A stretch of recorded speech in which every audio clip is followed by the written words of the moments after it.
به صدام قرابونه که ناولاتین کومل کیوان کفتیه بر پروژه اوورپاس زاخو به شیجی کاری هاتی را گرتن که پروژه که استراتیجی و هر گرینگو لدرازین که باجار زاخو کار لسر دومو جبر نقربو کرنیجی خودین وان ملکان دلگرانن سالا پنجه ده شارع گرتیه اوت هنی اوت تربینی دکانتوان همی گرتی و عازل کری همی جم تضررن و همی ضرر الوان بی کسی چه استفادهش ملکی خانه دیتی و 5 ساله دی 4 ساله پنجه ده دیره بلدیانو که نفره کری دیف مره نپسیارا مت کتن و نگوتی این ساخن آن مرینه و نگوتی هین چنده نه و چنده دم فروتنه و چنده این تن کریاره طبعا ما 5 ساله انتظار نمون افشار عکتی ده شارعها خرابی تعویض ندارم ما شوفي خدين ما بس شوفي واجل ما بن ولا بشكل رحمي ما بن همش كردن والله حميكن بس بلا رحمي بخوام ما بنجي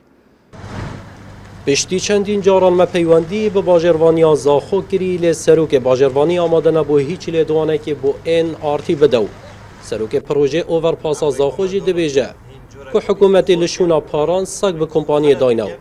خواهی کری جالی یاسایی و قربو که ناوان ولاتیان دیکه و بال حکومتی و قربو کرنو استملاکو یکو اوه وکی کشف دو دیارجی عایده حکومتی اوهتن حکومت اوه قربو وانه بدد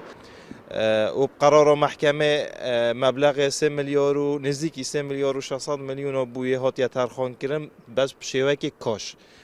بس برک و قیران و عبوری فسر هرم دهاتی خوره پیدا کردنوی پاره کاش بزحمت بوده لو ما حتی نوکه چه پنگووت ایجابی نهاتی ندانم بس لای قانونی و یا حسم بوی پروژه اوورپاس زاخو دکه و درازین کا باجار زاخو کل 28 10 سال 2013 دست به جبهه که ناوی پروژه هات بو کرنو 207 روز بوات بو ترخان کرن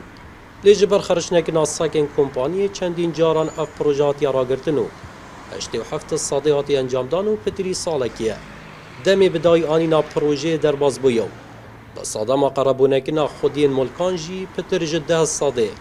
پروژه دمینه هلاویستی کمپانی جبهه کار دبیجه لشونا پارا تن افسکه به مهاتی ندان خودین وان ملکاجی دبیجن نه پاره نه نه جی سکین میناوانانه حکومت جی تن یک پیفه او جی امید قیرانه دا احمد زاخولی این آرتی زاخو